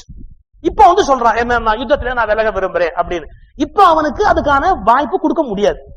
நம்பர் 2 பாருங்க, என்னோட ரொம்ப அருமையான விஷயம் என்னன்னா, என்னமோ இவாளெல்லாம் கொலை பண்ணா பாவம் வரும், இவங்களை எப்படி கொல்லுவேன், இவங்க எல்லாம் எனக்கு மாமா மச்சான் எல்லாம் பேசினானே. சரி, ஒரு கேள்வி, இத்தனை தடவை சத்திரியில இருந்து அவ்வளவு பேரை கொலை பண்ணானே, எங்கேயான இந்த வருத்தம் வந்துதான்? எது தர்மம் எல்லாம் பேசுறான். வர்ணாசிரம தர்மம் குழம்பி போகும், பெண்கள் விதவையாவார்கள், குழந்தைகள் பெற்றோரின்றி தவிப்பார்கள், மக்கள் துயரப்படுவார்கள், எல்லாம் கரெக்ட். ஏன்னா ஐக்கிய நாடுகள் சபையில கோஃபி அண்ணான் பேசுற மாதிரி பேசினா நீ ஆரம்பத்துல இருந்து கோஃபி அண்ணான்னா சமரசம் பேசுறதுக்குரிய இயல்பு உண்டா? எவ்வளவு பேர் தலையை சீவி இருக்க, அப்பெல்லாம் உனக்கு அந்த ஞானம் வரலையே. ஏன் வரல? உன்னால் சீவப்பட்ட தலைவர்கள் தலை அந்நியர் தலை என்ற போது சீவினாய், உன்னவர் தலை என்ற போது பாசம் கண்ணை மறைக்கிறதே ஒழிய ஞானம் ஒண்ணு வந்துடும். நான் அதுக்கு ஒரு எக்ஸாம்பிள் யார் சொல்றா, ஆச்சாரிய வினோபா பாவே சொல்றாரு. ஒரு ஜட்ஜு அவர் வந்து கற்பனையா சொல்றார், இது வந்து வினோபாவுடைய கற்பனை கதை. ஒரு ஜட்ஜு அவர்கிட்ட வந்து என்ன கேஸ் வந்தாலும் அதிகபட்ச தண்டனை தான் கொடுப்பாரு. அவனுக்கு கொலை மரண தண்டனை கொடுக்கலாம்னு குத்துருவார். அவர்கிட்ட போனாலே எல்லாம் தொங்க வேண்டியதுதான். அவருக்கு பேரு கொலகார நீதிபதினு வச்சுட்டார். அவ்வளவு 6 நாள் மேக்சிமம் தான் போட்டு தள்ளிடுவார். அந்த ஜட்ஜு கிட்ட ஒரு நாள் ஒரு கேஸ் வர்றது, நான் சொல்றது கற்பனைன்ட்டேன், ஏன்னா அந்த கேஸ் வர முடியாது சட்டப்படி. அவர் மகனை பத்தி ஒரு கேஸ் வரும், அவன் ஏதோ தப்பு பண்ணிட்டான், புடிச்சுன்னு வந்துட்டா போலீஸ், கேஸ் வருது. அப்ப அப்படி ஜட்ஜி யோசிச்சார், இவ்வளவு பேருக்கு எல்லாம் மரண தண்டனை கொடுத்தவர் இப்ப எழுதினார் பாருங்க. மரண தண்டனை என்பது காட்டுமிராண்டித்தனமானது. ஒரு மனிதனை நாம் படைக்கவில்லை, கடவுள் படைக்கிறார். அவரை கொல்லுவதற்கு மட்டும் அரசாங்கத்துக்கு என்ன அதிகாரம் இருக்கிறது? ஒரு உணர்ச்சி வசப்பட்டு ஒருவன் கொலை செய்து விட்டால் அவனை அரசு நிதானமாக கொலை செய்யும் என்றால், நாய் கடித்தால் நாயை திருப்பி கடிப்பது போலத்தானே. யாராவது நாய் கடித்தால் திருப்பி கடிப்பார்களா? நாய்க்கு சிகிச்சை செய்வார்கள். அதுபோல் நாம் அவர்களை திருத்துவதற்கு தான் முயற்சி செய்ய வேண்டும். எனவே மரண தண்டனையவே ரத்து செய்யலாம் என்று அரசுக்கு சிபாரிசு செய்கிறேன். ஏன் இத முதல் கேஸ்ல சொல்றது? இதுக்கு முன்னாடி 40 பேர் தொங்க விட்டிய அப்பெல்லாம் வராத இறக்கம் மகன் வந்த உடனே என்ன சொல்ற, தூக்கு தண்டனையே தூக்கு தண்டனை கொடுத்துட்டார், இனி அதுவே வர வேண்டாம் அப்படின்னு வினோபா கேட்கிறார். அவர் சொல்றதெல்லாம் நியாயம்தான், மரண தண்டனை எத்து பண்ண வேண்டியதுதான். ஆனா எப்ப சொல்லலாம் தெரியுமா? அது மகனா இல்லாம வேற யாராவது இருந்தா நீ சொன்னா அது நியாயம். அது மகனா இருக்கிற போது சொல்லுகிற உரிமையை நீ இழந்து விடுகிற. அது போல அர்ஜுனா, நீ இந்த ஞானத்தை எல்லாம் வேற எங்கேயாவது ஒரு போர்ல பேசி இருந்தா நீ சொல்றதெல்லாம் நியாயம் கூட ஏத்துக்கலாம். ஆனா இப்ப உன் சுதர்மத்தில இருந்து எகிரி குதிச்சு ஓடத்துக்கா நீ பேசுற பேச்சு ஏற்றுக்கொள்ள முடியாது. Simply rejected. ஏன் அதை சொல்ற ரைட்டே உனக்கு கிடையாது. நீ யாரு? தர்மத்தை நிலைநாட்டுவதற்காக வாளை சுழற்ற வேண்டிய ஒரு சத்திரியன். உன் சுதர்மத்தில இருந்து நீ விலகலாமா? இந்த அறப்போரை நீ நடத்தாமல் விடுவாயானால் உன் சுதர்மத்தையும் புகழையும் கொன்று பாவத்தையும் எய்துவாய். யாருமே தன்னுடைய சுதர்மத்திலிருந்து விலகக்கூடாது. நீங்க இந்தியா இவ்வளவு கன்ஃபியூஸ்ட் ஸ்டேஜ் இருக்கிறதுக்கு காரணம் என்ன தெரியுமா? அவாவா சுதர்மம் என்னன்னு யாரும் யோசிக்காதுதான். இல்ல பெரிய பியூட்டி என்னன்னா, மத்தவா எப்படி எப்படி இருக்கணும் நம்ம எல்லாருக்கும் ஒரு ஐடியா இருக்கு, நாம எப்படி இருக்கணும்னு ஒரு சின்ன ஐடியா கூட. சிக்கல் எதன, அதாவது இந்தியாவின் ஜனாதிபதி என்ன செய்ய வேண்டும் என்பதை பற்றி ஒரு அரசின் கடைநிலை ஊழியர் தெரிந்து வைத்திருக்கிறார். ஆனால் தான் என்ன செய்ய வேண்டும் என்பதை பற்றி அவர் எப்போதும் தெரிந்து கொள்ளாமலேயே ரிட்டையர்ட் ஆகி விடுகிறார். இது என்ன? இன்னும் இதை விட என்னன்னா, ஜார்ஜ் புஷ் என்ன பண்ணு நம்மால் சொல்றான் பாரு. சரி, ஜார்ஜ் புஷ் இப்படி நடந்திருக்க கூடாது, இவரை கேட்டுட்டு தான் நடந்துக்கணும். ஜார்ஜ் புஷ் இப்படி பண்ணிருக்க கூடாது. அப்ப அவர் என்ன பண்ணணும்னு இவருக்கு தெரியுதான். இன்னும் இவர் பொண்ணுக்கு ஒரு கல்யாணமே பண்ணல, அது என்ன நியாயம்? அப்புறம் தான் என்ன பண்ணணுங்கிறது தெரியல, ஜார்ஜ் புஷ் என்ன பண்ணுங்கிறத பத்தி நல்ல விலாவாரியா பேசிட்டு இருந்தா இது என்ன நியாயம்? இது அப்போ தன்னுடைய சுதர்மத்தை உணராமல் இருப்பது அவமானம் தருவது. நீங்க சுதர்மத்தை பற்றி வரிசையா ஸ்லோகம் வர, எல்லாத்தையும் ஸ்லோகமா சொல்றதுக்கு கால அவகாசம் இல்லை. அந்த கான்செப்ட பார்க்கிறோம். சுதர்மம்னா தான் பிறவியிலேயே ஏற்றுக்கொண்டிருக்கிற தர்மத்திலிருந்து விலகக்கூடாது, எந்த காலகட்டத்திலும் விலகக்கூடாது. 2 இடம் வினோபா சொல்ற, இன்னொரு இடம் சொல்ற பாருங்க. உங்க சுதர்மத்தை விட இன்னொருத்தர் சுதர்மம் அட்ராக்டிவ்னு எல்லாரும் ஜம்ப் பண்ணி விடுறாங்க. நான் ப்ராப்ளம். நம்ம சுதர்மத்தில இருந்து இன்னொருத்தருடைய சுதர்மம் அட்ராக்டிவா இருந்தாலும் ஜம்ப் பண்ணக்கூடாது. ஏன்? அது நியாயம் அல்ல. இப்ப எனக்கே சில பேர் யோசனை சொன்னா, நீங்க ஸ்ட்ரெயிட்டா சொற்பொழிவுன்னு சொல்லி பண்ற, அதை விட இப்ப சில பேர் கையிலேயே மைக்க எடுத்துட்டு ஆடி பாடி எல்லாம் பட்டிமண்டபம் எல்லாம் நடத்துறா. நிறைய சினிமா பாட்டுலாம் ஸ்ட்ரெயிட்டாவே உபன்யாசத்திலேயே இப்ப சினிமா பாட்டு பாடுறேன்.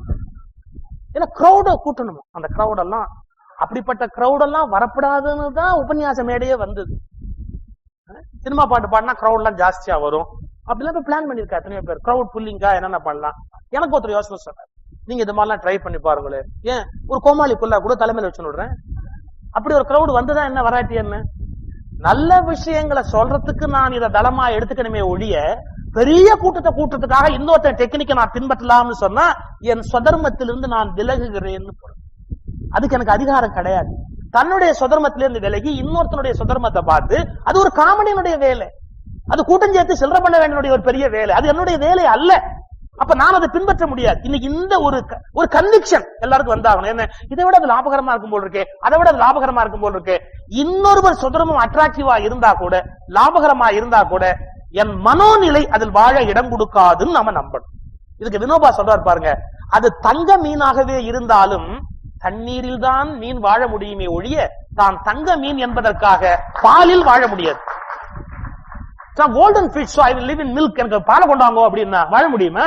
மீனின் சுதர்மம் தண்ணீரில் தான் வாழ முடியும், அது தங்க மீனாக இருந்தாலும் கூட. நான் பாலில் வாழ்வேன் என்று எண்ணினால் மீன் மரணம் அடையும். இன்றைக்கு எல்லோரும் தங்கள் சுதர்மத்தில் இருந்து மற்றவர் சுதர்மத்தை காப்பி அடிக்கிறார்கள். இதான் சிக்கலுக்கா. நான் எளிமையா நம்ம மனசுல வாங்கினதுக்காக உதாரணம் சொல்றேன். தயவு செய்து சுய கம்பட்டம் நினைச்சுடுவேன். டிவியில ஒரு சீரியல், வாழ்க்கைன்னு ஒரு சீரியல்ல நான் வந்தேன், நடிச்சேன்னு சொல்ல மாட்டேன், நடிப்பெல்லாம் வராது, வந்தேன் போனேன். அது ஒருத்தர் கேட்டார், டிவி சீரியல்ல வந்தா நிறைய பேருக்கு கருத்து போகும், நீங்க வாங்கலைன்னா நான் போனேன், அதை நிறுத்தி விட்டேன். நமக்கு அது வேண்டாம். ஏன்? நம்ம சுதர்மம் வேற, அவருடைய சுதர்மம் வேற, அந்த ஃபீல்டோட சுதர்மமே வேற, நம்முடைய மனோநிலையே வேற, ஒட்டாது. Of course it's a very profitable profession, it's a very profitable. ஏன்? ஒரு டயலாக் தான் சிம்பிளா, இந்த மாதிரி 2 மணி நேரம்லாம் மூச்சு உடைக்க வேண்டாம். ஒரு டயலாக் ஒரு நாள் முழுக்க எடுக்கும். அது ஆப்பிள் ஜூஸ், ஒரு ஏசி ரூம், இப்படி வேத்தா தொடச்சு விடுறதுக்கு ஒரு ஆள், ஒரு 2 3 நாள் கொஞ்சம் பெருமையா கூட இருந்தது.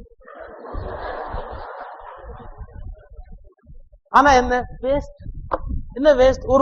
ஒரு நாளா ஒரு கருத்து மக்கள்கிட்ட போய் சேர்த்துக்கு ஒரு 2 நாள் 3 நாளா தான் எவ்வளவு வேஸ்ட். சோ நம்ம சுதர்மத்துக்கு ஒத்து வராது. நான் முடிஞ்சிருச்சு, அதோட வந்துட்டேன் வெளியில, வேண்டாம். அப்புறம் ஒரு 2 3 டிவி சீரியல்ல பண்றேளா, நடிக்க வரீங்களா கேட்டாங்க. நான் சொன்னேன், இல்ல எனக்கு ஒத்து வராது, இது வேண்டாம், அதை விட்டுடுங்க, வேண்டாம் அப்படின்னு. அப்போ ஒரு டிவி ப்ரொடியூசர் ரொம்ப கட்டாயப்படுத்தி உள்ள இழுக்கிறார். அதுக்காக ஒரு சின்ன விஷயம் சொன்னார். எங்க நடிகர்கள்லாம் இப்ப மேடையில பேச வந்துட்டாங்க தெரியுமா? அப்ப இந்த கல்யாண மாலையில எல்லாம் நடிகர்களை வச்சுலாம் பட்டிமன்றம் எல்லாம் போட ஆரம்பிச்சிருந்தார். அது சொல்றாரு அவர், எங்க நடிகர்கள்லாம் இப்ப மேடையில பேச வந்தாச்சு, அப்ப பேசுறவங்க நடிக்க வர வேண்டியது தானே, என்ன கட்டு போச்சு? இவங்க எல்லாம் வந்தாச்சு, நீங்க எல்லாம் வர வேண்டியது தானே, இங்க என்ன கட்டு போச்சுன்னு நான் சின்ன ஆன்சர் சொன்னேன். பஸ் போயின்னு இருக்கு, ஒரு வயசான பாட்டினாலே வயசானவதான், ஆனா இப்பெல்லாம் பாட்டிகளுக்கு வயசே ஆறது இல்லை. ஒரு பாட்டி பஸ்ல ஏறினா, தலையில இந்த சாப்பாட்டு கூட சாப்பாடுலாம் ஒரு ஏழை பாட்டி ஏறினா. கண்டக்டர் அவர் சீட்ல உட்கார்ந்து எல்லாருக்கும் டிக்கெட் கொடுத்துட்டே இருந்தார். பஸ் ஃபுல்லா இருக்கு. அந்த பாட்டி சிரமப்பட்டு ஏறத பார்த்த உடனே அந்த கண்டக்டருக்கு மனசு இழகி போயிடுச்சு. பாட்டி இங்க வா, இங்க வா, இங்க வா, இங்க உட்கார் அப்படின்னு அவருடைய சீட்டை விட்டு கொடுத்துட்டு கண்டக்டர் நகர்ந்துட்டார். உடனே அந்த பாட்டி வாழ்த்துனா, மகராசனா இருக்கணும், இன்னைக்கு இருக்கிற மாதிரி நீ என்னைக்கு இருக்கணும், அவ இன்னைக்குதான் வேர்த்து விழுந்து கஷ்டப்பட்டு இருக்கான், இது மாதிரி என்னைக்கு இருக்கணுமா, வாழ்நாள் முழுக்க அவன் கண்டக்டராவே இருக்கணும் பாட்டி வாழ்த்துட்டா, வேற ஒண்ணும் ஆகக்கூடாது. கண்டக்டர் எல்லாம் சினிமா ஆக்டர் ஆயிருக்கான், அப்படிலாம் எதுவும் ஆயிடாத, நீ கண்டக்டராவே என்னைக்கு இருக்கணும். பாட்டி சொன்னா, மகாராஜனாரு இன்னைய மாதிரி என்னைக்கு இப்படியே இரு அப்படின்லாம் வாழ்த்துனா பாருங்க. டிரைவருக்கு ஒரு மாதிரி ஆயிப்போய், அவனும் நம்மளே மாதிரி இதே பஸ்ல வேலை பார்க்கறான், இவனுக்கு என்ன இவ்வளவு வாழ்த்து இவ்வளவு பாராட்டு, இது என்ன பெரிய அக்கறமா, ரொம்ப வருத்தப்பட்டான். அடுத்த ஸ்டாப்ல ஒரு வயசான பெரியவர் ஏறினார் பாருங்க.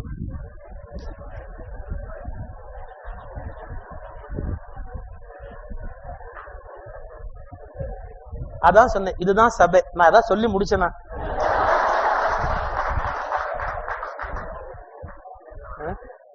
இந்த மாதிரி இடத்துல பேசினா சந்தோஷம் வராதா பாருங்க. அவர் உடனே அவர் பார்த்தாரு, பிளஸிங்ஸ் வாங்கணும் முடிவு பண்ணார். தாத்தா இங்க வா, என் சீட்ல உட்கார்ந்து டிரைவர் ஏஞ்சுட்டான்னு வச்சுங்க, என்ன ஆகும்? அதான் புரிஞ்சுக்கணும். கண்டக்டர் தன்னுடைய சீட்டை விட்டு கொடுப்பதற்கான வாய்ப்பு இருக்கிறது என்பதற்காக டிரைவர் எந்த காலத்திலும் தன்னுடைய சீட்டை விட்டுக் கொடுக்க முடியாது. நடிக்கிறவர்கள் எல்லாம் பேச வந்து விட்டார்கள் என்பதற்காக பேச வந்து விட்ட நாங்கள் நடிக்க வர வேண்டும் என்ற கட்டாயம்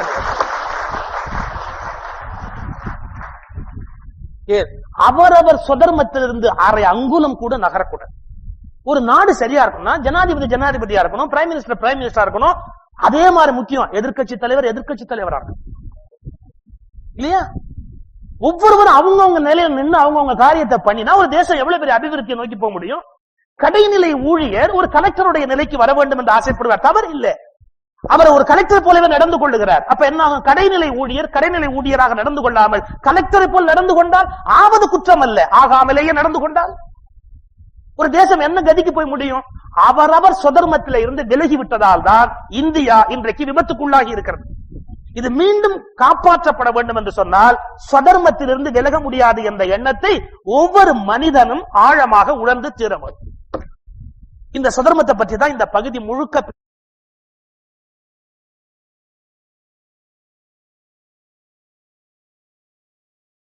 அவமானத்தை அடைந்து இந்த உலகத்துல வாழ முடியுமா அர்ஜுனா? நன்கு யோசித்துப்பார். அப்புறம் நீ இந்த போற நீ ஞானத்தால விட்டு கொடுக்குறேங்கிற. என்ன ஞானம்? அதெல்லாம் கொல்லக்கூடாது, இதெல்லாம் தர்மத்துக்கு விரோதம், இப்படி எல்லாம் என்கிட்ட பேசுன. இதெல்லாம் ஊர் நம்புமா?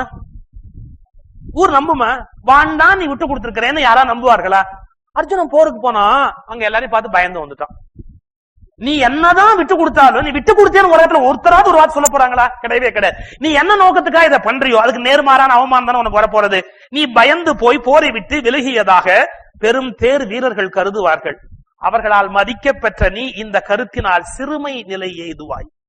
உனக்கு வேண்டாதவரை கொல்லக்கூடாத வார்த்தைகளை, உனக்கு வேண்டாதவர்கள் சொல்லக்கூடாத வார்த்தைகளை எல்லாம் உன்னை பார்த்து சொல்வார்கள். உன் வலிமையையும் திறமையையும் பழிப்பார்கள்.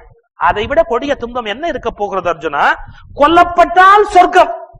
ஏன் சத்திரியனுக்குரிய சொர்க்கம்னா நிஜமாவே மேல ஒரு வெள்ளையா புகையா ஒண்ணு போய் எல்லாம் தள்ள பள்ளி வச்சு ஆடிண்டு பாடிண்டு அப்படி நல்ல. அந்த இறந்து போற போது அவன் ஒரு புன்னகையோடு ஒரு வெற்றியோடு நிறைவோட போறான் பாருங்க, அது சொர்க்கம்.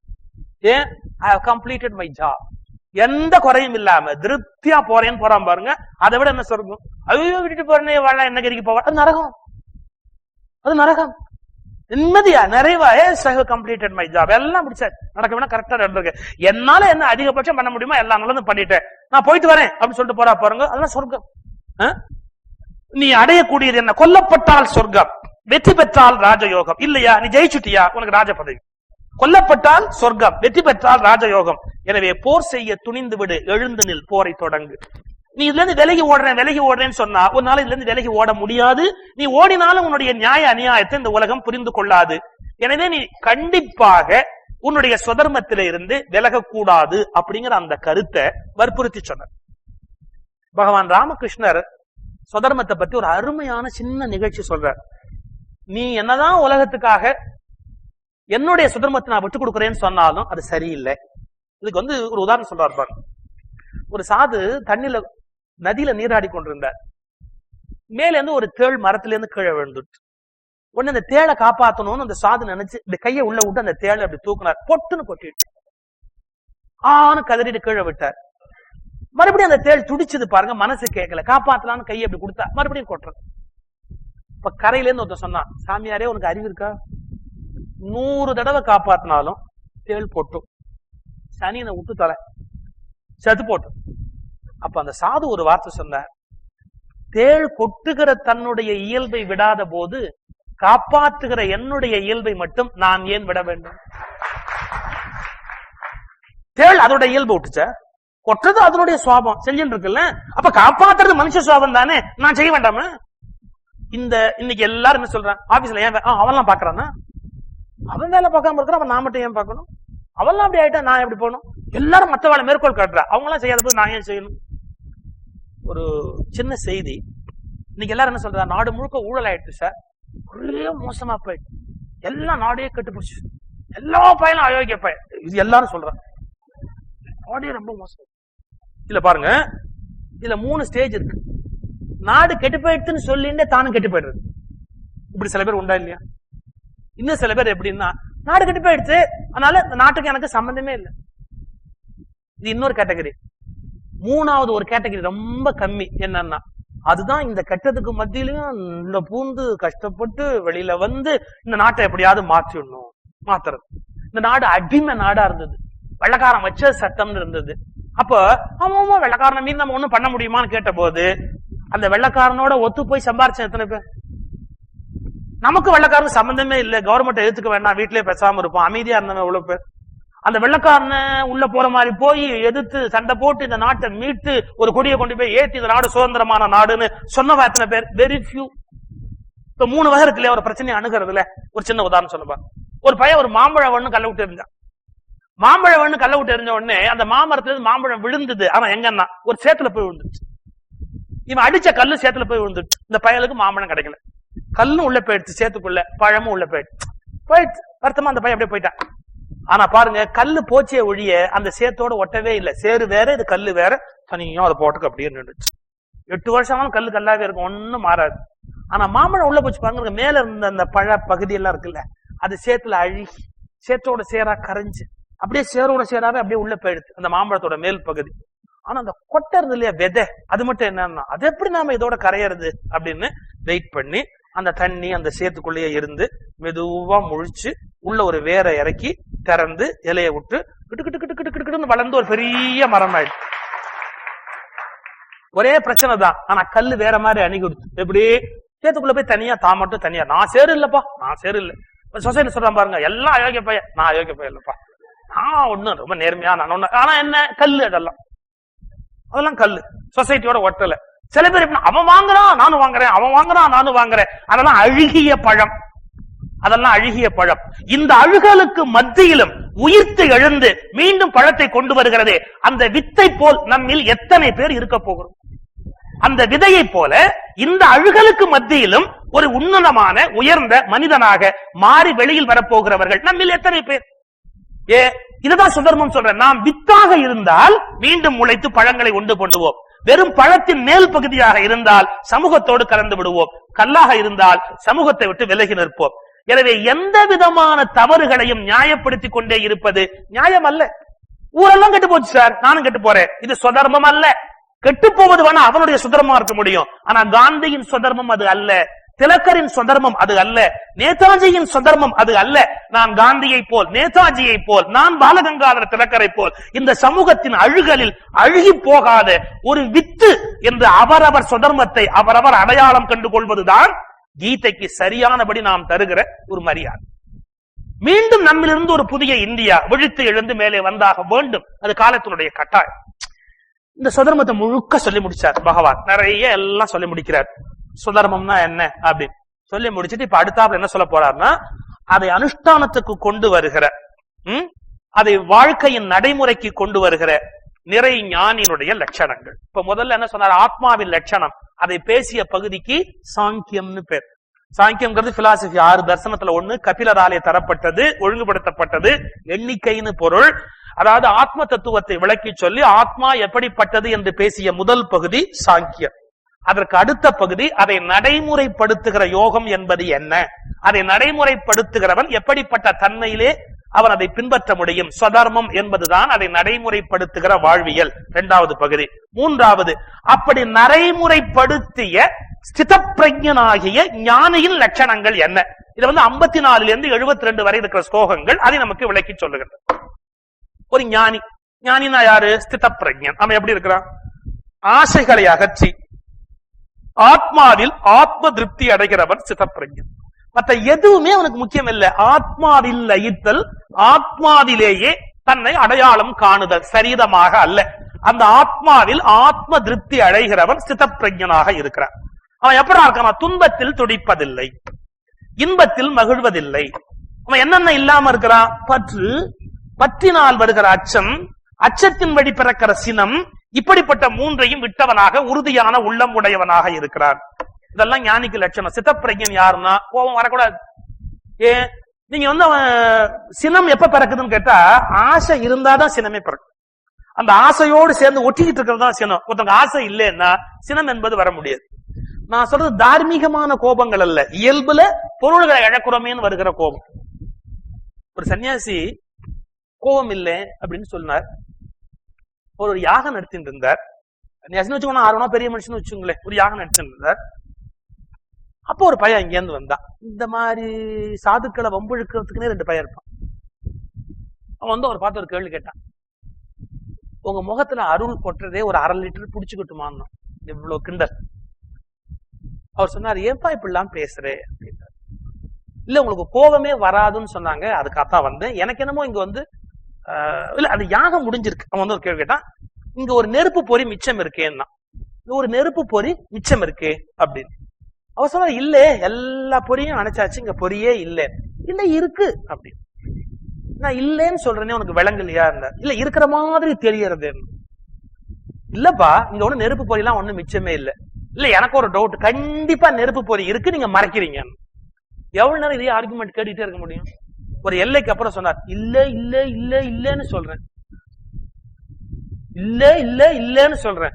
இன்னொரு தடவை கேட்ட நடக்கிறதே வேற. அவன் சொன்னான், நான் நெருப்பு பொறிதான் இருக்குன்னு நினைச்சேன், கொழுந்து விட்டு எரியுதுன்னா. அப்ப இவருக்குள்ள அந்த கோபம், ஈகோ கொழுந்து விட்டு எரியுது பாருங்க, அதுதான் நெருப்பு பொறின்னா. இந்த யாகத்துல நெருப்பு பொறி இருக்குன்னா எதிரில் இருக்கிற யாகத்துல இல்ல, உனக்குள்ள இருக்கு. அது என்ன பண்றது, ஒரு லெவலுக்கு மேல நீங்க ஈகோ சீண்டிட்டீங்க, ஆறாம் கோபம் பெருசா வந்துடும். ஆனா ஸ்தித பிரஜன் ஒருபோதும் இப்படிப்பட்ட சினத்தை அடைவதில்லை. ஏன்? பற்று இல்லை, அச்சம் இல்லை, எனவே சினம் இல்லை. உறுதியான உள்ளம் உடையவனாக இருக்கிறான். அவன் நலம் தருவதில் மகிழ்வதில்லை, கேடு தருவதில் நோதல் இல்லை. நீங்க அப்படியே ராமாயணம் தான், ராமனுக்கு நன்மை வருது பதவின்னா, பதவி இல்லே அப்படிங்கிறார் அவ அப்பா. ரெண்டுலயும் எப்படா இருந்தான்னா, சித்திரத்தின் அலர்ந்த செந்தாமரை தன்னை ஒத்தி இருக்கும் முகம். அதோட கம்பன் எவ்வளவு கெட்டிக்காரன் பாருங்க, ஓவியத்தில் வரைந்த தாமரைன்னு போட்டான், வெறும் தாமரைன்னு போடல. ஏன்? தாமரையா இருந்தா கூட அது வெயில் அடிச்சா வாடிடும், கண்ணுக்குள்ள இருந்தா சில்லுன்னு இருக்கும். அப்போ தாமரைக்கு கூட மாடுதல் மலர்தல்ங்கிற இயல்பு உண்டு. ஆனா ஓவியத்துல வரைந்த தாமரைக்கு நீங்க இதுக்கு அப்படியே பேரல ஒரு திருக்குறள் தெரியுமோ என்னன்னா, திருவள்ளுவர் சொல்றாரு, யாரா ஞானி அப்படின்னார், மலருதலும் கூம்பலும் இல்லது அறிவுன்னு. மலரவும் கூடாது, கூம்பவும் கூடாது, அதுதான்டா அறிவு அப்படிங்கிறார். இப்ப அறிவுக்கு இலக்கணம் திருவள்ளுவர் சொன்னது அப்படியே ராமனுக்கு பொருந்தது. எப்படி? சித்திரத்தின் அலர்ந்த தாமரை. ஏன்? மலருவதும் இல்லை, கூம்புவதும் இல்லை. தாமரை கூட மலரும் கூம்பும், ஆனா ஓவியத்தில் வரைந்த தாமரை மலர்வதும் இல்லை, கூம்புவதும் இல்லை அப்படின்னா ராமனுக்கு இன்பமும் இல்லை, துன்பமும் இல்லை. இப்ப சில பேர் அப்படி இருக்கும், முகம் வந்து மலரவும் மலராது, கூம்பவும் கூட. ஞானின்னு அர்த்தம் இல்ல, முகமே அப்படி. அத என்ன சொல்லுவா தெரியுமா? முகம்னே சொல்ல மாட்டா, முகர கட்டை அப்படி. உடன் பேஸ், எந்த எமோஷனும் வெளியிலேயே வராது, அதோட அப்படியே இருக்கும். இது அப்படி இல்ல, முகம் நளினம், தாமரை, ஓவிய தாமரை. ஆனால் இன்பத்தில் இன்பப்படவில்லை, துன்பத்தில் துன்பப்படவில்லை. ஏன்? நலம் தருவதில் மகிழ்வில்லை, கேடு தருவதில் நோதல் இல்லை. ஒரு ஸ்தித பிரஜனுடைய லட்சணம். அடுத்தது, அவன் ஆமை போல் இருக்கிறான். மறுபடியும் அப்படியே திருக்குறள், ஒருமையுள்ள ஆமை போல் 5 அடக்கல் ஆற்றி எழுமையும் ஏமாப்புடைத்துன்னா. நம்ம பொறிப்புலன்கள் இருக்கு இல்லையா, அது இஷ்டத்துக்கு நம்மள இழுத்துன்னு போறது. நமக்கு இவ்வளவு கோபம் வரதுக்கு காரணம் என்ன, இவ்வளவு துக்கம் வரதுக்கு என்ன காரணம்? கண்ணு ஒரு பக்கம் இழுக்கிறது, காது ஒரு பக்கம் இழுக்கிறது. இன்னைக்கு வீடுகள்ல பாருங்க, சண்டை வரத்துக்கு என்ன காரணம்னா, நான் இந்த சேனல் பாப்பேன்னு ஒரு குழந்தை சொல்றது, நான் இந்த சேனல் பாப்பேன்னு வீட்டுல பெரியவா சொல்றேன். ஆனா யாரும் பார்க்க மாட்டேன்னு சொல்றவா யாரும் இல்ல. அப்போ இத வந்து அது இந்த வேற அந்த ரிமோட் வந்துட்டா, இந்த ரிமோட் வந்து எல்லாரும் ரொம்ப ரிமோட் ஆயிட்டா, ஒருத்தருக்கு ரொம்ப ரிமோட் ஆயிடுச்சு. அதை எடுத்து டக்குன்னு இப்படி பிரஸ் பண்ணு, 7 சேனல், நான் 8, அப்புறம் 10, மாத்தி மாத்தி எல்லாம் பார்த்து அப்பா கத்துறாரு, ஒரு சேனல்ல உருப்படியா பார்க்க விட மாட்டேங்கிறீங்களே. என்ன வந்துட்டு ஒரு சின்ன விஷயம், கண்ணு. நான் இதை பார்க்காம நான் தூங்க மாட்டேன், நான் இதை பார்க்காம நான் தூங்க மாட்டேன். போச்சு, கண் ஒரு வழியில இழுக்கிறது, காது ஒரு வழியில இழுக்கிறது. இந்த இந்திரிய சுகங்கள் அது என்ன பண்ணுது? மன உறுதியை அழிக்கிறது. ஸ்திதப்பிரஜனை அந்த ஸ்திதப்பிரஜ நிலையில இருந்து கீழே கொண்டு போயிடுறது. அத சொல்றாரு பாருங்க, ஆமை அந்த 2 கால், அந்த கால் தலை, அதுக்கு ஒரு தலை நீட்டி இருக்கும், 4 பக்கம் 4 கால் இருக்கும், 5 டபக்குன்னு ஓட்டுக்குள்ள எடுத்து என்ன அடிச்சாலும் அடி வாங்கும், ஒன்னும் உடைக்க முடியாது ஆமைய. ஏன்? ஓட்டுக்குள்ள பூந்து எடுத்து. இந்த 5ஐயும் உள்ள வச்சுக்கிற ஆமை எப்படி சாகிறது இல்லையோ, அப்படி இந்த 5ஐயும் உள்ள வச்சுக்கிற ஆமையும் ஆபத்திலிருந்து தப்பிக்கிறது. ஒருமையுள்ள ஆமை போல் 5 அடக்கல் ஆற்றில் எழுமையும் ஏமாப்பு உடைத்து. அப்படி நீங்க இதுல கொஞ்சம் நுட்பமான வார்த்தை மட்டும் சொல்லிடுற, நாளைக்கு நான் விளக்கம் சொல்றேன். நீங்க வந்து இச்சையை துரத்தலா அல்லது விஷய சுகத்தை துரத்தலா? விஷய சுகத்தை துரத்தல் ஞானம் அல்ல. ஒரு விஷய சுகத்தை துரத்தல் ஞானம் அல்ல. அந்த விஷய சுகம் பற்றிய இச்சையை துரத்தல் தான் ஞானம். இது என்ன நீங்க அப்புறம் யோசிச்சு பாருங்க. நம்ம வார்த்தை மட்டும் சொல்லிட்டேன். விஷய சுகத்தை துரத்தல் ஞானம் அல்ல, அது பற்றிய இச்சை மனதில இருந்து துரத்தல். ஏன்? இப்போ கண்ணு பார்க்கிறதும் சொல்றோம், கண்ணை மூடிட்டாப்புல நாம கண்ணுல இருந்து வர ஆசையை விட்டுடுவோமா? பிறவிலேயே கண் இல்லாதவர் கண் வழி இருக்கிற ஆசைகளை விட்டுட்டாருன்னு அர்த்தமா? அவருக்கு ஆசை இல்லாம போயிடுறதா? அப்போ பொறிகள் இல்லாமல் போவது ஒண்ணு ஒரு சித்தப்பிரஜனை உண்டு பண்றது இல்ல, அதன் மீது இச்சை உள்ளே இருந்து புறப்படுது பாருங்க, மனம் அந்த இச்சையை கொண்டு போறது பாருங்க, அது கண்ட்ரோல்டா இருந்தாதான் ஒரு மனிதன் சித்தப்பிரஜனா இருக்க முடியும். ஒரு கதை சொல்லுவான், ஆத்தோனமா உட்காந்து ஒரு சாமியார் தவம் பண்ணிட்ட, சின்ன சாமியார், இளம் சாமியார். அந்த வழியா ஒரு பொண்ணு போனா, அவருக்கு ஒரு புது எண்ணம், கண்ணை திறந்துட்டு தவம் பண்ணணும்னு நினைச்சிருக்கிறார். முடியாத காரியம். அந்த பொண்ணு இப்படி போன உடனே அந்த 2 கண்ணு அவளோட போயிட்டு, கண் வந்து தவத்தை கட்டு. உடனே யோசிச்சார், கண்ணை கட்டிட்டு வரணும்னு மறுநாள் ரிப்பன் வாங்கி கட்டினார். அது ஒரு ரிப்பனா வாங்குறது, வாங்கி கட்டிட்டு கண்ணை மூடினு வந்து உட்கார்ந்தார் தவத்துல. இதே மாதிரி மறுநாள் காலம்பரம் ஒரு 10-10:30 மணி இருக்கும். காதுல வந்து கொலுசு சத்தம் என்னமோ பாடுபடு, இரு காது சும்மா இருக்காது அப்படின்னு காது கேட்டு, ஹாய் வந்துட்டா, இது காது. அப்புறம் யோசிச்சு பார்த்தார், தவம் கெட்டு போயிடுச்சு. காது தவத்தை கேட்டு ஒரு டர்க்கி டவல் வாங்கி கட்டு. 3ஆம் நாள் வந்து உட்கார்ந்தார், மல்லிகைப்பூ, மூக்கு. அப்ப மூக்கு, காது, கண்ணு ஒண்ணுன்னா தவத்தை கெடுத்தது. அப்புறம் யோசிச்சு நாம இப்படி எல்லாம் மாட்டிகிட்டே இருந்தா அப்புறம் தவம் வீணா போயிடும். காதி கிராஃப்டுக்கு போய் காந்தி ஜெயந்திக்கு கதருக்கு தள்ளுபடி கொடுத்தா 40%. காந்திக்கு 100% தள்ளுபடி, கதருக்கு 40% தள்ளுபடி. ஒரு தலகாணி உரம் வாங்கினார். ஏன்னா இருக்கிறதுலே திக்கு காதி கிராஃப்ட் தலகாணி உரம் தான். அதை இப்படி இழுத்து மொத்தமா போட்டு 10:30 மணிக்கு இழுத்து கட்டிட்டு கண்ணு காது மூக்கு எல்லாம் தவத்துல உட்கார்ந்து மணி 10:30, 10:40, 10:45. ஆமா இதானே வர்ற நேரம், ஏன் இன்னும் வரல? மனசு அதான் சொன்னா விஷய சுகத்தை துரத்தல் அல்ல, அதன் பற்றிய இச்சையை துரத்தல். சர்க்கஸ்ல இருக்கிற ஆணைக்கு சிற்றின்பம் கிடைக்கிறது இல்லை, ஆனா அந்த ஆசையை துறந்துதான் வரலாறுங்க. சோ வாய்ப்பு இல்லைங்கிறதுக்காக, அந்த அனுபவங்கள் இல்லைங்கிறதுக்காக எவனா ஞானி ஆயிட முடியுமா? முடியாது. நான் சொல்ற சன்னியாசிக்கு போயிட்டு கூட மனசால இந்த ஆசையை விடாம கஷ்டப்பட்டவன் எத்தனை பேர் இருக்கா தெரியுமா உலகத்துல? அப்ப என்னன்னா விஷய சுகத்தில் அல்ல துரத்தல் அல்ல துறவு, அதன் இச்சையை துரத்தல். அப்புறம் இன்னும் கொஞ்சம் மேல போறான் பாருங்க. நீங்க இந்திரியங்களை தடுத்து வைக்கிறான், ஆனா இந்திரியங்களை தடுத்தா கூட சொல்றான் பாருங்க, பகவான் இந்த வார்த்தை அப்படியே சொல்றான், அனுபவம் இல்லை என்றாலும் ஆழ்மனத்தில் அவனுக்கு ஆசை உண்டு. ஏன்? பல காலமா பழகி போயிருக்கு. அதை விட்டுட முடியுமா? முடியாது. ஒரு சின்ன ஜோக் சொல்வா. ஒரு மிலிட்டரி ரிட்டையர்ட் ஆன ஒருத்தர் நின்றுட்டு இருந்தார். அப்ப ஒருத்தர் இந்த பழக்கத்தை பத்தி ஆராய்ச்சி பண்ணிட்டு இருந்தா. அவர் ஒரு கடையில வேலை பார்க்கிறார். ஒரு கூட நிறைய முட்டை அப்படி எடுத்து அந்த பக்கம் வைக்கிறதுக்காக எடுத்திருந்தாரு பாருங்க. தப்புன்னு ஒரு பையன் சொன்னான், அட்டென்ஷன் அப்படின்னு. அப்படியே கீழே போட்டு ஒரு பாட்டு கடிச்சு. அவரு கோவம் வந்துட்டு, அட பாவி, இவ்வளவு கொட்டி போச்சு, இவ்வளவு வீணா போச்சு, நீ காசு கொடு. அவன் ஒன்னே ஒன்னு சொன்னான், நான் உனக்கு தான் அட்டென்ஷன் சொன்னேன், நான் பொதுவா சொன்னேன், அதுக்கு நீ முட்டையை கீழே போட்டு நின்னா நான் பொறுப்பு இல்லை. அப்ப என்னன்னா இவ்வளவு காலமா அட்டென்ஷன் ஒண்ணு எல்லாத்தையும் போட்டுட்டு நிக்கிற அவனுடைய இயல்பை ரிட்டையர்ட் ஆகி 4 வருஷம் ஆச்சு, விட முடியல. இதே மாதிரி விஷய சுகத்தை ஆரம்பத்திலேருந்து அனுபவிச்சு பழகின இந்திரியங்கள் நீங்க எத்தனை விரதம் எத்தனை அனுஷ்டானம் பண்ணாலும் விடுறது இல்ல. அட்டென்ஷன் ஒண்ணு அது அதனுடைய வேலைக்கு போயிடுது. அப்ப இது எப்படி ஜெயிக்கிறது? இதை விட்டு எப்படி வெளியில வர்றது? அப்படியே புட்டு வைக்கிறான். என்ன? இந்திரியங்களை தடுத்து வைப்பவன் அவனுடைய இந்திரியங்களை தடுத்தாலும் அவன் அனுபவங்கள் தான் அவனுக்கு இல்லையே ஒழிய ஆசை இல்லை என்று பொருள் அல்ல. பிறகு எப்ப அவனுக்கு அந்த ஆசை போகுதுன்னா அவனுக்கு பகவத் தரிசனம் நிகழ்ந்த பிறகு அந்த ஆசையும் இல்லாமல் போகும். ஏன்? அந்த பகவத் தரிசனங்கிறது என்ன? ஆத்மாவின் சொரூபம் தான், சரீரம் அல்ல, 5 இந்திரியங்கள் அல்ல, இந்திரியங்கள் வழி நுகர்கிற அனுபவம் அல்ல, தான் ஆத்மா அப்படின்னு ஆத்ம தரிசனம் ஆனதுக்கு அப்புறம் ஆத்மாவுக்கு இன்பமும் இல்ல, துக்கமும் இல்ல, சந்தோஷம் இல்ல, ஆசையும் கிடையாது, தேவையும் கிடையாது. இதை உணர்ந்தான் பாருங்க. அதன் பிறகுதான் அந்த துன்பங்கள் அவனை விட்டு நீங்குகின்றன. அப்புறம் நல்லறிஞனையும் இந்திரியங்கள் பலவந்தமாக பற்றி இழுக்கின்றன. அர்ஜுனா, மனுஷனுக்கு எப்படா கேடு வருதுன்னா 63வது ஸ்லோகம், பொருள் நினைப்பால் பற்று வருகிறது. ஒரு பொருளை பத்தி நினைக்கிறான், முதல்ல எண்ணம் வருது, அதனால பற்று வருகிறது. பற்று என்ன ஆகிறது? ஆசையாகிறது.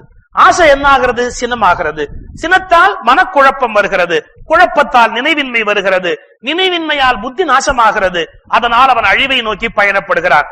இந்த ராகத்வேஷங்களில் இருந்து விடுபட்டு மனோவேந்தனாக வெளியிலே வா. உன்னுடைய விருப்பு வெறுப்பு இரண்டையும் கடந்து மனோவேந்தனாக வெளியிலே வா அர்ஜுனா. மனமடங்காதவனுக்கு ஆத்ம போதம் இல்லை. யாருக்கு மனம் அடங்கவில்லையோ அவனுக்கு ஆத்ம போதம் இல்லை. நான் முதல்ல சொன்னேன் பாருங்க, ஒரு உதாரணம். ஒரு சாமியார் போய் கஷ்டப்பட்டார்.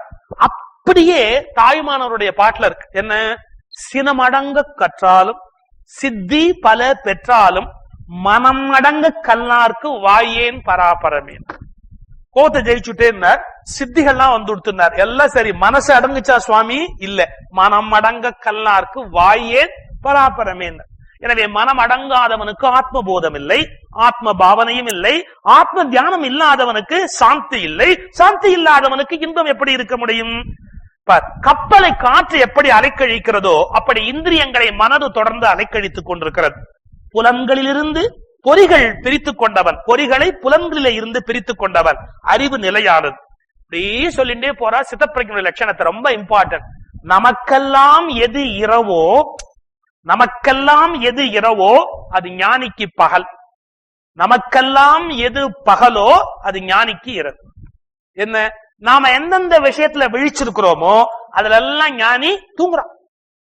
ஞானி எதுல எல்லாம் விழிச்சிருக்கிறானோ அதுல எல்லாம் நாம தூங்குறோம். நீங்க நம்மள கேளுங்க, என்ன எம்டிஆர்ல என்ன பிரமாதமா கிடைக்கும் அப்படின்னா தப்புன்னு நாம சொல்லுவோம். ஒரு சன்னியாசிக்கெல்லாம் தெரியுமா? உண்மையான சன்னியாசி தெரியுமா? அதெல்லாம் தெரியாது. நீ எந்த சேனல்ல எத்தனை மணிக்கு என்ன சீரியல்னு கேளுங்க, டக்குன்னு சொல்லு. அவன் சொல்லுவானா? சொல்ல மாட்டான். அப்ப என்ன அர்த்தம்? நாம எந்த விஷயத்துல எல்லாம் முழிச்சிருக்கிறோமோ அதுல அவர் தூங்குறார். அவருக்கு ஆத்மாவை பற்றிய அறிவெல்லாம் இருக்கு, நாம அதெல்லாம் நிம்மதியா தூங்குறோம். இததான் மனிதன் எதில் விழித்திருக்கிறானோ அதில் யோகி உறங்குகிறார், யோகி எதில் விழித்திருக்கிறானோ அதில் மனிதன் உறங்குகிறான். அவனுக்கு எது இரவோ அது நமக்கு பகல், அவனுக்கு எது பகலோ அது இரவு. ஆறு கடலை நோக்கி போவது போல் ஆசை எங்கே ஒடுங்குகிறதோ அங்கே ஞானம் பிறக்கிறது. அகங்காரம் அமகாரம் இன்றி நடமாடுவதற்கு பழக வேண்டும். இப்படி சொல்லிக் கொண்டு போய் அந்த 72ஆம் ஸ்லோகத்துல என்ன முடிக்கிறான்? இந்த சிதப்பிரஜனுக்கு சித்திப்பது பிரம்ம நிர்வாணம். இந்த பிரம்ம நிர்வாணம்ங்கிற வார்த்தை ஒரு ஆச்சரியமான வார்த்தை. ஏன்னா இதுவரையில வேதம் என்கிற கான்செப்ட்ல வந்தவாலாம் பிரம்மம் அப்படின்னு நிறுத்தினா. மகாவீரர், புத்தர் போன்ற சூன்யவாதத்தை முன்னால் வைத்தவர்கள் நிர்வாணா அப்படிங்கிற நிலையை நிறுத்தார். புத்தரையும் மகாவீரரையும் கூட வேதத்துக்கு விரோதி என்று கருதினார்கள். வைதீகம் சொல்லுகிற பிரம்மத்தை ஒப்புக்கொள்ளாதவர்கள் என்று சொன்னார்கள். ஆச்சரியமான விஷயம், கிருஷ்ணன் பகவத்கீதையில் ஒரு பெரிய பேருண்மையை பெற்று வைத்தான். வேதம் எந்த பிரம்மத்தை சொல்லுகிறதோ அதுதான் புத்திபூர்வமாக ஞானத்தை தேடுகிறவனும் சூன்யம் என்ற எல்லையில் போய் அடைகிறான்.